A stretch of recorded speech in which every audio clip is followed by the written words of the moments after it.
Part 2 will contain an overview of the Corps Commander Operational Manoeuvre Group sequence of play.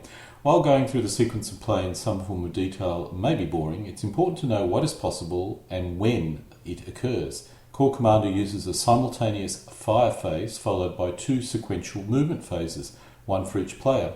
Command functions are all sequential and occur before player movement. In summary, a player needs to set up their fire in the previous game turn.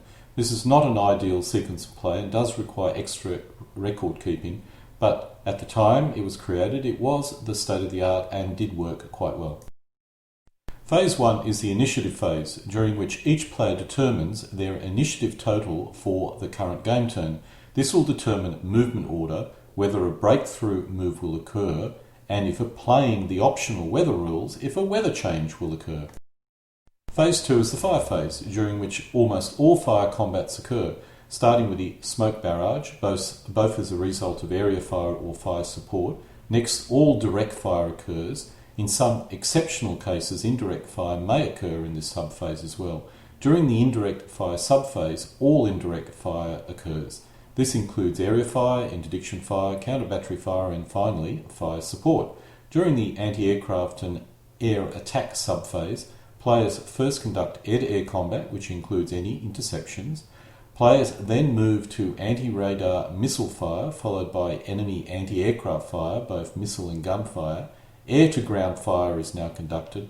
The phase ends with any breakthrough fire, both direct or in rare cases indirect. As you can see, this phase is not a simple phase.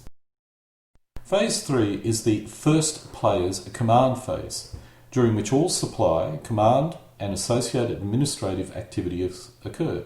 The first player determines if any elements are not in command control. This is followed by the supply subphase, where the supply states of all elements are determined. During the emplacement phase, indirect fire elements such as artillery and headquarters attempt to emplace. This is followed by communications, where orders and other communications are sent. These can be intercepted by the opposing player. During the artillery allocation subphase, all allocation communications are sent, and any communications sent last game turn become active. The same applies to aircraft.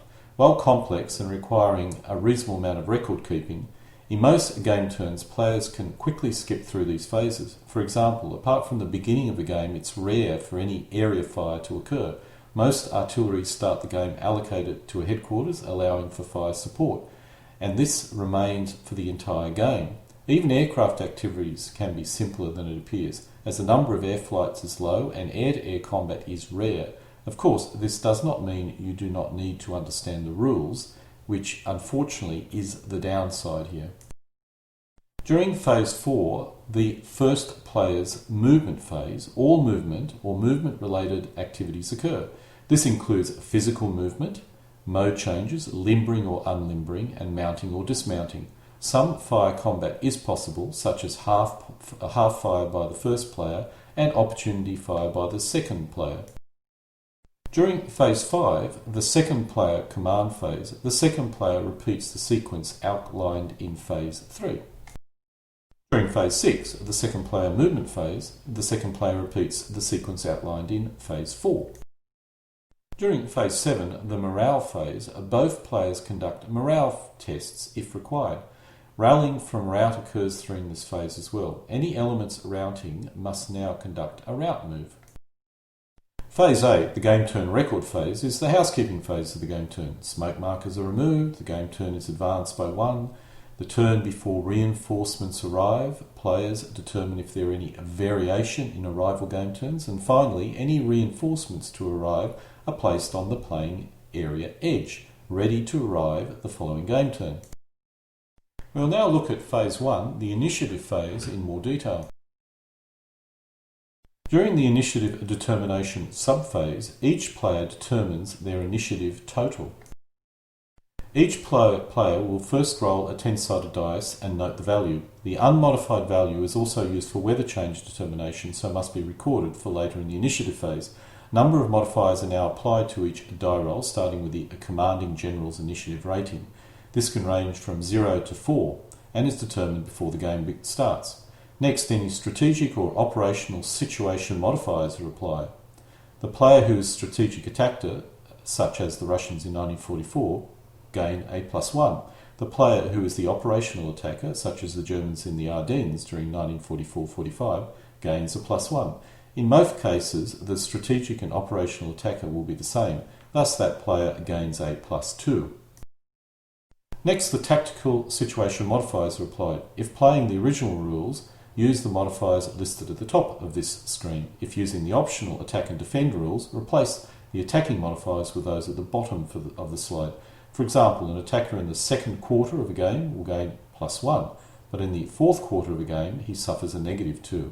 In any case, apply, if applicable, the attacking at night, unengaged brigade and chemical attack modifiers in all cases. We now apply any national characteristic modifiers. Each player must identify the predominant troop type on the table, or for the defender in the first half of the game available for deployment on the playing area. At the second half of the game, this may change. In an attack and defend game, the national characteristics of the defender may change as reinforcements arrive during the second half or the third quarter. The attacking player always uses the attack modifier, the defending player always uses the defend modifier. This applies for the entire game, even when the defender counterattacks. The player with the highest total can determine movement order. If the modified die scores are equal, then the player that had the initiative on the previous move or game turn loses it in favour of the other player. If the modified die scores are equal on the first move of the battle, then the attacking player has the initiative that move. In most cases, the attacker will win the initiative on game turn 1 and will typically move second. If a player has an initiative total which is 6 or greater than its opponent, he has achieved a breakthrough. This must be noted as it allows that player an additional fire combat later in the game turn. The attacker will often achieve this during the first quarter of the game. If using the optional weather change rules, then if the attacking player initiative die roll was a 1 or 10, the weather will change for the current game turn. An unmodified die roll of 10 will cause the weather to improve 1 level. If currently at the highest level, there is no effect. An unmodified die roll of 1 will cause the weather to deteriorate by 1 level. If currently the worst level, there is no effect. Weather changes are rare, but in a typical game may occur once. This means at some point in the game, light rain or light snow may fall. The weather conditions depend on climatic region and season. In most cases, during winter, snow will occur, and during summer, rain will occur. During autumn or spring, either rain or snow could occur depending on the climatic region. If in a tropical climatic region, snow cannot occur and the occurrence of rain will increase during wet season. If in Arctic, rain cannot occur and the occurrence of snow will increase accordingly. If in desert, heat haze and dust storms will occur instead of rain or snow. We'll now look at Phase 2, the fire phase. During the fire phase, both players simultaneously conduct fire combat within each subphase. This means that during the direct fire subphase, both players simultaneously conduct direct fire, using the original strength and state of the element. Thus, any fire which results in a loss or a change in state does not affect the fire of that enemy within the same subphase. At the end of the direct fire subphase, all losses are removed and the new element state recorded, which can affect the subsequent indirect fire subphase. The smoke barrage subphase is the first subphase of the fire phase. During this phase, or subphase, all smoke barrages are laid down. The subphase is divided into the area fire smoke barrage step and the fire support smoke barrage step. During the area fire smoke barrage step, all pre-planned smoke barrages are executed. The target location must be observed by a friendly element using the fall of shot base observation range, and the nominated indirect fire element or artillery element must be available to conduct the smoke barrage. During the fire support smoke barrage step, any observer-sighted indirect fire or self-observed indirect fire can occur. In the case of an observer-sighted indirect fire, an observer can request a smoke barrage against any currently observed enemy element. The indirect fire element must be integral or allocated to the same headquarters as the observer, in which case it can occur immediately. In the case of self-observed indirect fire, the indirect fire element can currently observe the enemy element. In this case, the smoke barrage can also occur immediately. The direct fire subphase is the next subphase of the fire phase. In this phase, both players conduct direct fire simultaneously. Any element which can observe and which has a direct line of sight to an enemy element can conduct direct fire against it. If an element lacks a direct fire capability, it can conduct self-observed indirect fire against the target, as long as it can observe the target and has a line of sight. This may occur if the element is itself under fire and wants to avoid firing after any losses due to direct fire. At the end of the subphase, all losses are removed and the element change state is noted. The indirect fire subphase is the next subphase of the fire phase. In this subphase, both players conduct indirect fire simultaneously. During the area indirect fire step, all pre-planned indirect fire is executed. The target location must be observed by a friendly element using the fall of shot base observation range, and the nominated indirect fire element or artillery element must be available to conduct indirect fire. This fire is considered as unobserved, as the targets are not observed, only the fall of shot. During the interdiction indirect fire step, all pre-planned interdiction fire is executed. The target location must be observed by a friendly element using the fall of shot base observation range, and the nominated indirect fire element or artillery element must be available to conduct interdiction fire. There is no actual fire combat as a result of this. Instead, an interdiction template is placed on the playing area. Any element moving through this template suffers indirect fire during its respective movement phase. This fire is considered as unobserved, as the targets are not observed, only the fall of shot. During the counter-battery fire step, all counter-battery fire is executed. The indirect fire element or artillery element must be under or allocated to a counter-battery mission order, and the enemy artillery must have been located the previous game turn, immediately after they fire during the fire phase. This fire is considered as unobserved. During the fire support indirect fire step, any observer-sighted indirect fire or self-observed indirect fire can occur. In the case of observer-sighted indirect fire, an observer can request indirect fire or fire support against any currently observed enemy element. The indirect fire element must be integral or allocated to the same headquarters as the observer, in which case it can occur immediately. In the case of self-observed indirect fire, the indirect fire element can currently observe the enemy element. In this case, the indirect fire can also occur immediately. In some cases, self-observed indirect fire can also occur during the direct fire subphase, although this is quite rare. The anti-aircraft and air support subphase is the next subphase of the fire phase.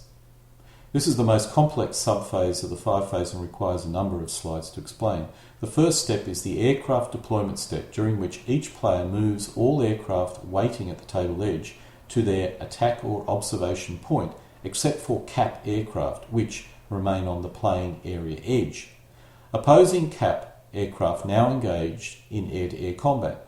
The player with the lesser aircraft flights line up all their flights in a line, and the opposing player now matches each flight with a cap flight, with any remaining cap flights available for intercepts.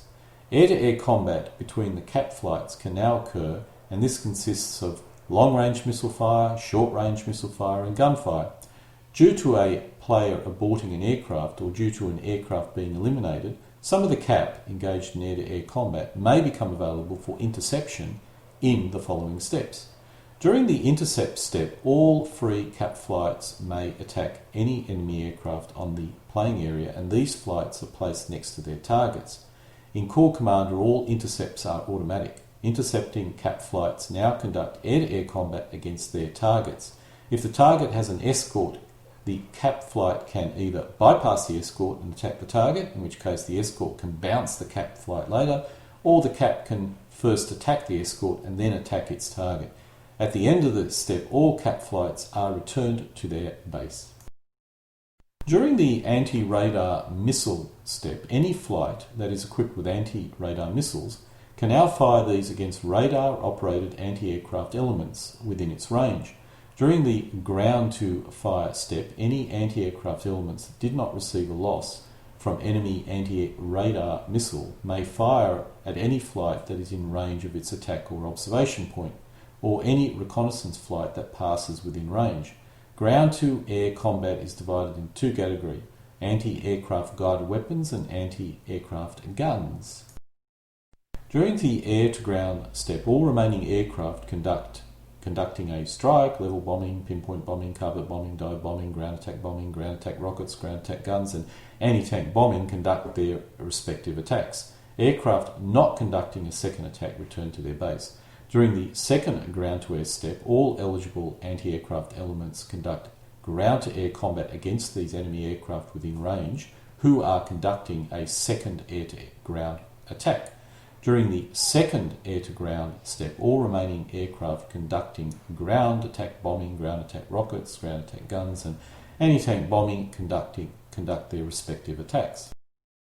The final subphase in the 5 phase is the breakthrough fire subphase, which occurs if any player achieves an overwhelming initiative advantage. Only the player which achieves a breakthrough can conduct fire combat. During the breakthrough direct fire step, all eligible elements conduct direct fire.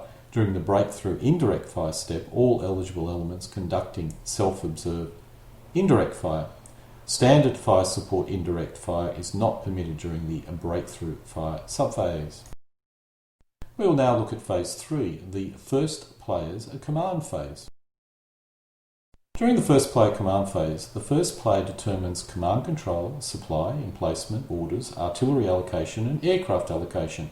The first player is determined during the initiative phase and may alternate between players during the course of a game. The first subphase of the first player command phase is the command control subphase.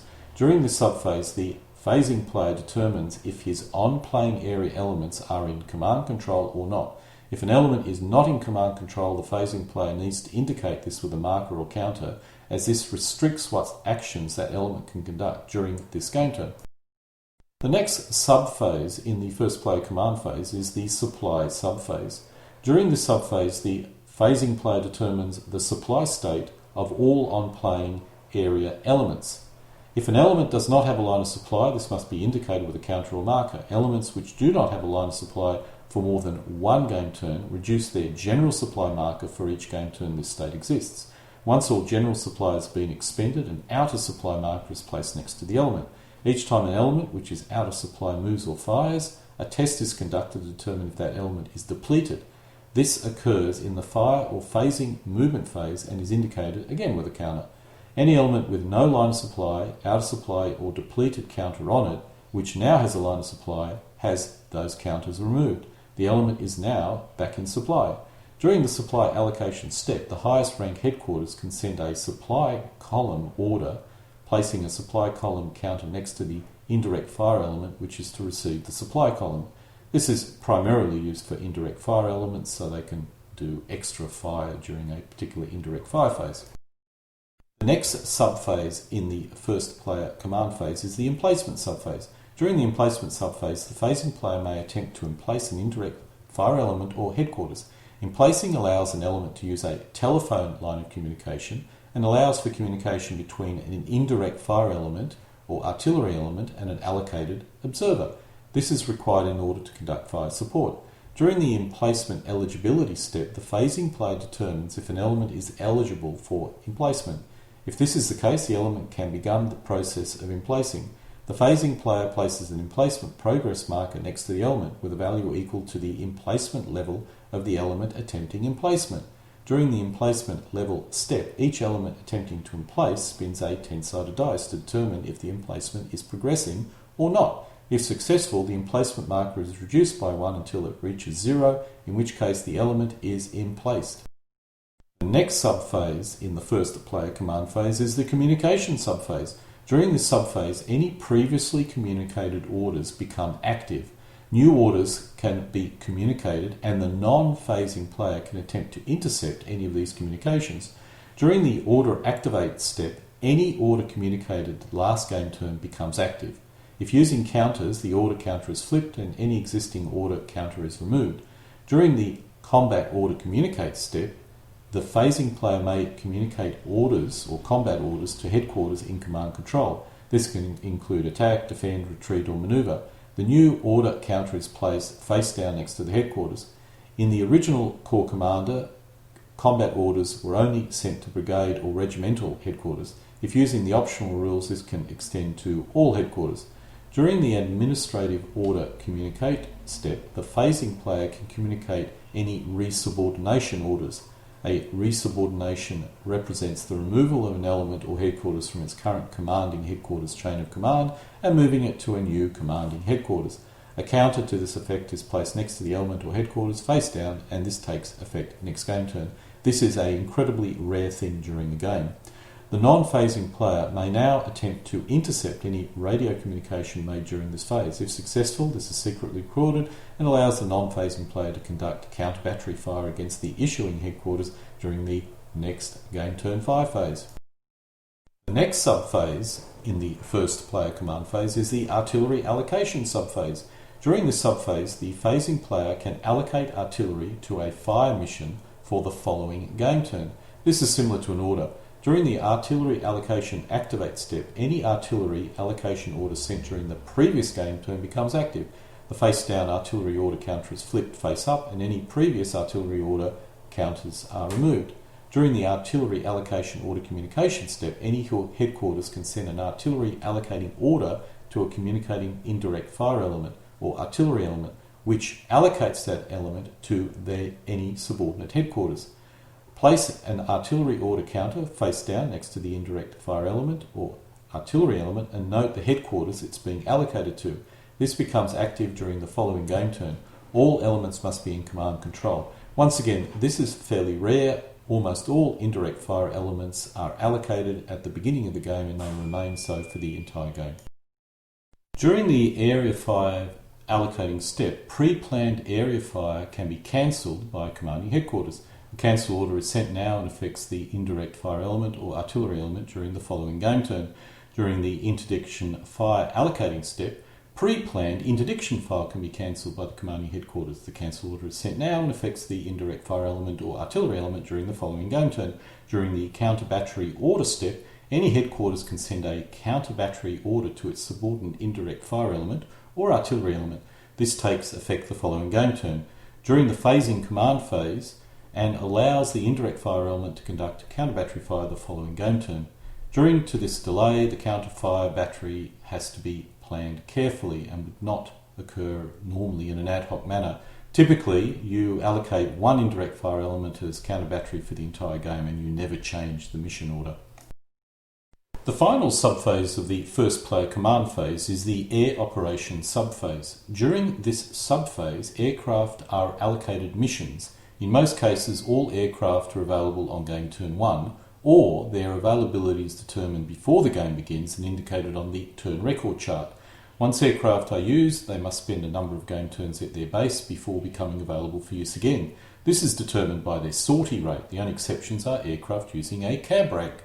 During the air order step, orders or missions are communicated to available aircraft. Missions can be to cancel a strategic or tactical mission, or to initiate a tactical strike or bombing mission, ground attack mission, CAP mission, close escort mission, reconnaissance mission, observation mission, AWAC mission, ECM mission, or ELINT mission. When the aircraft is available for use, it's placed on the player edge with the aircraft mission counter next to it. During the aircraft placement step, aircraft with a tactical strike or bombing mission are placed on the game turn record chart corresponding to the game turn the mission is to arrive. For all other missions, place the aircraft on the owning player edge with the mission counter next to it. If the aircraft is not yet available, place the aircraft on the game turn record chart corresponding to the game turn it becomes available, and then place it on the owning player's edge. If a player is using a cab rank system, aircraft are used in a similar manner to artillery. Each game turn, a number of aircraft are available for use which is based on its minimum sortie rate. In summary, a single squadron forms a conveyor belt of aircraft which are available for use as required. During the aircraft allocation activate step, any previously sent mission orders become active.